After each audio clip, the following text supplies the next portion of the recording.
Welcome back to Romans Part 2. We are in chapter 11. Our summary statement is Jews and Gentiles grafted together as new Israel. Our key verse, two verses, 25 and 26. And our summary is this: God has not rejected his elected people, Israel. A remnant does remain, purely granted by grace. Ethnic Israel was blind and stumbled over their presumed ethnic privilege. They did not succeed in obtaining their presumed righteous status, but their stumbling and blindness was not a total loss. Their failure made salvation possible for Gentiles. Salvation for the Gentiles was meant to encourage the Jews to want to join God's new family too. It is like this: God's holy family tree has had some branches break off. They represent disobedient Israel. Some foreign branches have been transplanted onto the tree. They represent the Gentiles. The Gentiles must make sure that they are not disobedient as well, or they will be broken off. But because of God's kindness, he has the power to transplant either back onto his tree. A partial spiritual hardening has come upon Israel until the mission to the Gentiles is complete. And in that way, all of God's new family, the new Israel, will be saved. Both Jews and Gentiles stake their claim as God's people. They are loved because God made his covenant with their ancestors, and his gifts and election are binding. Gentiles were once disobedient to God, and they have received mercy because of Israel's disobedience. This remnant of Israel will grow and will receive mercy with the mercy that was shown to the Gentiles. God has silenced all to disobedience to bestow mercy for all. No one can fathom the wisdom and knowledge of God. His judgments are inscrutable, and his ways are incomprehensible. Everything comes from him, are by him, and are for him. Now, a good starting point for this chapter is way back in 1 Kings chapter 18 and 19. Elijah gets a huge victory over the prophets of Baal. I gotta stop. Just so you know, Baal is the most mispronounced word in the Bible. It's actually pronounced Baal. So I stopped myself, but I thought I'd explain that to you because in the next sentence, I'm gonna say Baal as well. So now you know it's Baal. He has a huge victory over the prophets of Baal. And as you remember, he calls down fire from heaven that kills all the false prophets. And the long drought of famine had come to an end.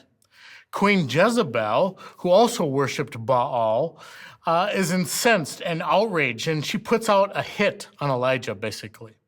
Elijah is terrified, and he runs away into exile. He is at the point of depression, and he even asks God to take his own life.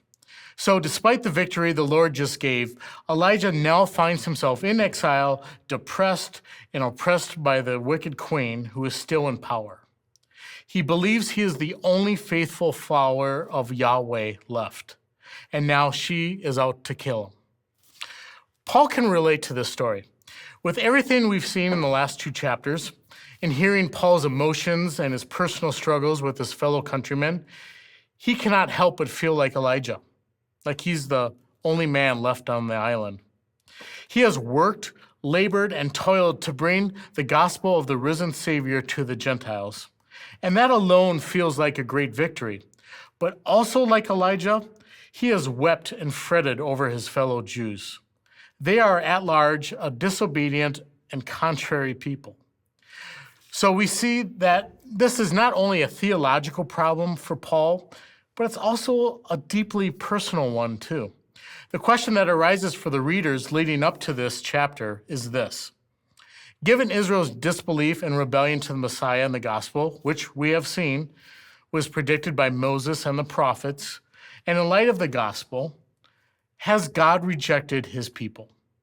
Or more specifically, does Israel still have a part to play in the gospel? Does Israel get that last rose at the ceremony? Does she get voted off the island? Now, in verses 1 to 10, right off the bat, in verse 1, Paul bluntly asks the question, has God rejected his people? Now, what he does say to that is, by no means. Remember that in the first series, how that's like saying, what are you, crazy? Paul says, no, by no means. God has not rejected his people whom he foreknew. Foreknew is the same word in verse 8, chapter 8, verse 29, when God spoke of the nature of God's determining beforehand how people would be conformed to his son.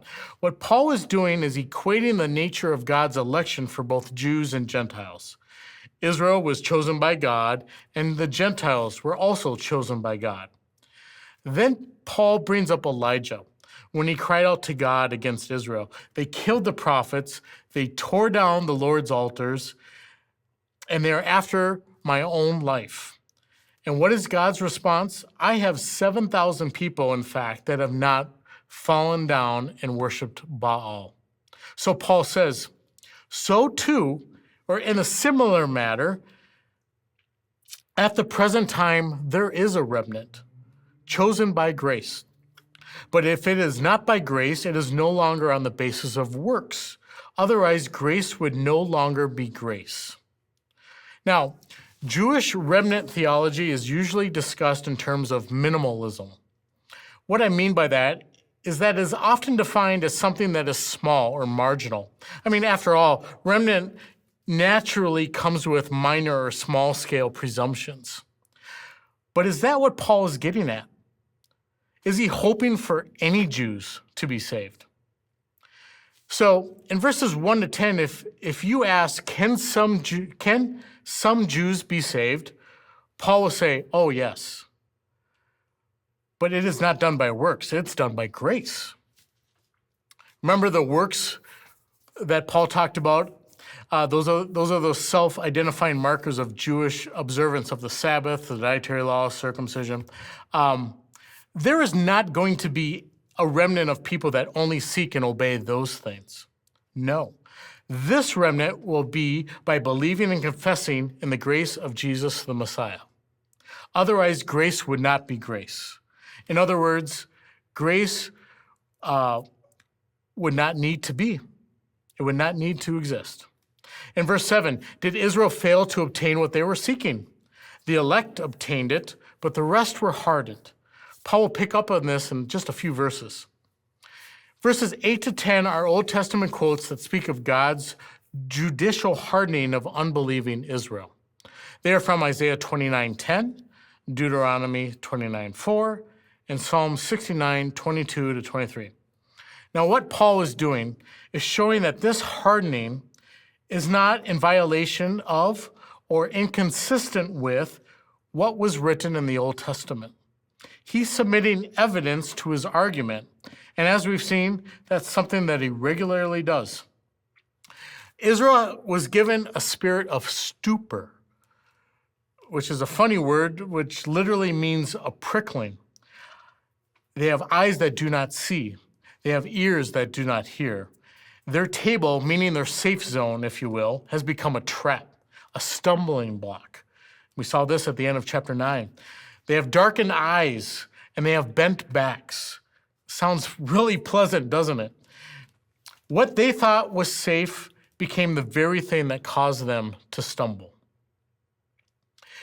In verses 11 to 16, Paul asks again in verse 11, did they stumble in order that they might fall? Once again, by no means. Rather, through their trespass, salvation has come to the Gentiles so as to make Israel jealous. Basically, Paul is asking rhetorically if this blindness, deafness, stumbling, snaring, and overall hardening is irreversible. And he would say, by no means. In verses 1 to 10, we ask, can any Jews be saved? Yes. Now here in verse 11, can any more Jews be saved? And Paul says, oh yeah. While Moses and prophets prophesied that Israel would fall away, they also prophesied that salvation would come to the Gentiles. It was divinely designed and implemented that salvation for the Gentiles would make Israel jealous and draw them back to him. For Paul, remnant theology is not about minimal results, it's about maximizing results. It's not a bull market, it's a bear market. God has always dealt with a remnant. Look at Noah. Look at all the generations from the Exodus that entered the Promised Land. The number of times the Israelite army was outnumbered in victory. And look at Jesus' disciples, the 12. Remnants were always meant to produce results. Not minimal results, but maximizing results. In verse 12, now if their trespass mean riches for the world, and if their failure means riches for the Gentiles, how much more will their full inclusion mean? Paul is not saying that Israel's rejection of Jesus and the gospel caused the Gentiles to be saved, but that it provided more opportunity for the gospel to go to the Gentiles. If Israel's rejection is riches for the world and Gentiles, then what does Israel's inclusion, its coming back to God, mean? The answer means greater riches, if we're going to use Paul's terms. In verse 13, Paul makes it clear that although his ministry is officially to the Gentiles, he has not given up his personal hope for Israel. And in verse 14, he says that he himself seeks to make his fellow Jews jealous and to save some of them. That's a good point because Paul is a realist. In 1 Corinthians 9:22, he says that he became all things to all people in order to what? To save some of them. And in John 3:16, it is not all who believe, it is whosoever believes. It is ridiculous to suggest that since all of Israel did not come into the blessing, that the promises of God failed. That's what Paul's point has been. The promise was never made to the whole nation, and it was never meant to be applied to the whole nation. If only a remnant survives, then at least a remnant survives. And that remnant leads to restoration and reconciliation for more and more people. In verse 15, for if their rejection means the reconciliation of the world, what will their acceptance mean but life from the dead? Israel's rejection is either the Jews rejecting God or God's rejecting the Jews, as we saw in verses 7 to 10. Personally, I believe that it is referring to the overall rejection of God, underlined or asterisked by God's redemptive purpose in hardening Israel to bring Gentiles in and thus causing jealousy of the Jews, bringing them back in. Let me say that again. I believe it is referring to the overall rejection of God, but it is underlined or asterisked by God's redemptive purpose in hardening Israel to bring the Gentiles in and then causing jealousy of the Jews, which would in turn bring them back in. In other words, their rejection is countered by God's acceptance, as we have seen in this verse, meaning life from the dead, spiritual death to spiritual life. And it also speaks of the future spiritual rebirth of Israel. Verse 16 is an analogy, that was hard, used by Paul to set up verses 17 to 24.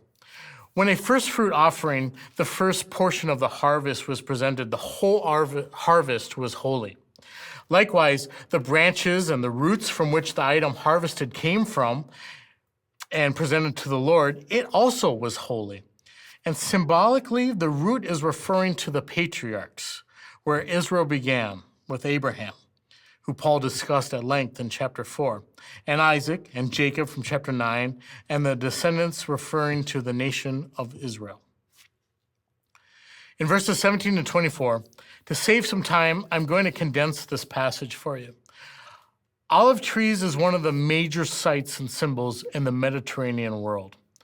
But the thing about them is that unless you completely uproot them or burn them completely down to the roots, they will just continue to live on and on for hundreds of years. That is why Paul uses this analogy. Another fact about olive trees is that a gardener could graft shoots from a healthy, cultivated olive tree onto the trunk of a wild olive tree, combining the strength and energy of the good wild olive tree with the fruitfulness of the cultivated one. Simply put, what Paul does with this analogy is he reverses it. When Gentiles come to salvation, they are like the wild olive branches grafted onto the cultivated olive tree. He admits even that this is against nature in verse 24. But the reason he reverses it is to keep Gentiles in check.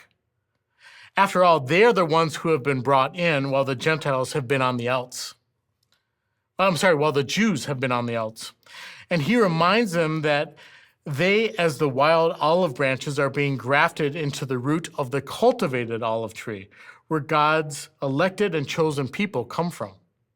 What's more is that while they are grafted in where the Jews have been cut off, they also run the risk of being cut off themselves if they act as Israel acted. And in verse 22, note then the kindness and the severity of God. Severity toward those who have fallen, but God's kindness to you, provided you continue in his kindness. Otherwise, you too will be cut off. God's work is only done in harmony. There is no conflict between his goodness or love, or here specifically between his kindness and his severity. Perseverance in faith merits God's kindness, while falling, meaning to fall so as to be completely ruined, merits God's severity, albeit for the Jews and equally for the Gentiles. And what does that mean for Israel? What is true about Gentiles is true about Israel. Natural branches that were cut off can be grafted back in, just as the wild branches. Think about it. What happens to branches when they are cut off? They fall to the ground, they shrivel up, and they dry up. That's Israel. But what did it say in verse 15? Their acceptance, meaning they're not continuing in unbelief, which we see here in verse 23, that they're being a disobedient and contrary people, which we saw at the end of chapter 10, means life from the dead. The dried up, shriveled up, dead branch is grafted in, and they become alive, a growing branch connected to its original root. And in verses 25 to 36, our key verses, 25 and 26, lest you be wise in your own sight, I do not want you to be unaware of this mystery, brothers. A partial hardening has come upon Israel, until the fullness of the Gentiles has come in. And in this way, all Israel will be saved. And here is the hardening from verse 7. This spiritual hardening of Israel is 1, partial. It is 2, temporary. And it is 3, it will last for a divinely appointed period of time. Partial in that it is not for every Jew. Temporary in that it is not permanent, meaning that God has not totally rejected his people, as Paul has already said. And for a predetermined amount of time, namely until the fullness of the Gentiles has come in. When is that? Well, that's a hugely debated topic, especially when you get to end times theology, but Jesus has already said, no one does but the Father. And then his last phrase, and in this way all Israel will be saved. The question is, what is meant by all Israel? From the onset, one immediately thinks only of Jews that comprise Israel. But we know better, don't we? From the beginning of Romans, Paul has expressed the gospel and redefined certain aspects: circumcision, justification, salvation, and now elaborates on what he started on chapter 9, a redefinition of Israel.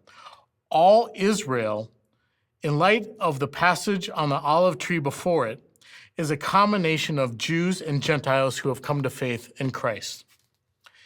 In this mysterious way, as Paul says, Israel is hardened. Gentiles come in, and Israel comes back in. And in this way, all Israel will be saved. You see? If you can get your head around that verse, you will understand these 3 chapters. In verses 26 to 27, Paul quotes Isaiah 59. The deliverer will come from Zion. He's not coming to Zion, he's coming from Zion. He banishes ungodliness, their sins will be removed, and I will be in covenant with them. In verse 28, in light of the gospel, Israel may stand in opposition to Christians, but when it comes to the election of God, Israel will always be part of his covenant people. Why? Because verse 29, the gifts and the calling of God are irrevocable. And in verse 30 and 31, for just as you were at one time disobedient to God, but now have received mercy because of their disobedience, so they too now have become disobedient, in order that by the mercy shown to you, they may also now receive mercy. The Gentiles came from disobedience and were shown mercy through the disobedience of Israel. Israel can come from disobedience and be shown mercy through the mercy that was shown to the Gentiles. Together, they form a symbiotic relationship, and they totally depend upon each other. Verse 32, for God has consigned all to disobedience, that he may have mercy on all. All, Jews and Gentiles, are on the same playing field. They have the same handicap. The odds are the same. All are disobedient and all can receive mercy. And in no better way to end this chapter, and the last two chapters at large for that matter, verse 33, oh, the depth of the riches and wisdom and knowledge of God. How unsearchable are his judgments and how inscrutable are his ways. Who has known the mind of God? Who has been his counselor? Or if it comes to gifting and receiving, who has given God anything to receive anything in return? The answer to all three of those questions is no one. And we've covered a lot of technical material in these last three chapters of Jews and Gentiles and hardening and the olive tree. And that's what Paul gets to, and when we read this chapter, that's what we all get to. When we get to the end of these three chapters, we say, oh, the depths and the riches and the knowledge of God. How unsearchable are his judgments, how inscrutable are his ways. I mean, that's what we're resigned to think. We have to stop and get our head around what Paul's been getting at, how Jews fit in, how Gentiles fit in. And to prove his point, Paul uses some pretty elementary words or phrases in the very last verse that look pretty plain and simple. But I challenge you, just stop and try to think what these words imply, or try to exhaust their meanings, because you really can't. For from him and through him and to him are all things. To him be glory forever. Amen. So that's how you solve the problem of Israel. Hopefully you have that figured out. So the next question is, with Israel aside, what's next? Where do we go from here? Read chapter 12, and we will figure out together in the next video.